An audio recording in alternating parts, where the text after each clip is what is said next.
ఏ టైంలో ఏం జరుగుతుందో అస్సలు ఊహించలేము. మా సిస్టర్ కూడా ప్రెగ్నెంట్ అని మీకు చెప్పాను కదా. మా సిస్టర్ అయితే నార్మల్గా చెకప్ కోసమని మొన్ననైతే మా ఊరు వచ్చారు. చక్కగా ఉండే ఆ చెకప్లు అనేవి స్కాన్ అయితే చేయాలి అనేసి అన్నారు. చేసేటప్పటికి సడన్గా బ్లడ్ ఫ్లో అయితే బేబీకి అయితే చాలా తక్కువగా ఉంది, ఏ క్షణం ఏం జరుగుతుందో తెలియదు అన్నారు. మా సిస్టర్కి నాకు సేమ్ డేటే ఇచ్చారు. సేమ్ అని 7th మంత్ అయితే కంప్లీట్ అయింది జస్ట్ ఇప్పుడేని. సడన్గా అలా చెప్పేసరికి అయితే ఏమి టెన్షన్ అయితే స్టార్ట్.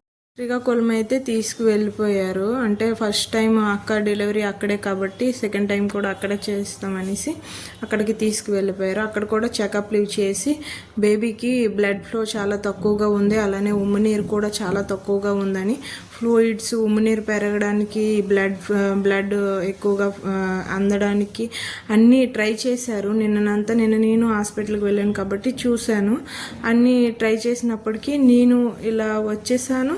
అక్కడ అక్కకి మళ్ళీ స్కాన్ చేయాలని చెప్పారు. స్కాన్ చేసిన వెంటనే బ్లడ్ ఫ్లో అయితే పూర్తిగా ఆగిపోయింది. వెంటనే సర్జరీ చేసి బేబీకి తీయాలన్నారు. బట్ 7th మంత్లో కాబట్టి మాకైతే చాలా టెన్షన్గా అనిపించింది. నైట్ అయితే 10 అయింది. ఆపరేషన్ థియేటర్ నుంచి అయితే పాప పుట్టిందని అయితే మాకైతే చెప్పారు. బట్ బేబీ అయితే చాలా తక్కువ వెయిట్ ఉండడం వల్ల ఐసీయూలో అయితే పెట్టేశారు. ఏం కాకూడదని అయితే మనస్ఫూర్తిగా కోరుకుందాం.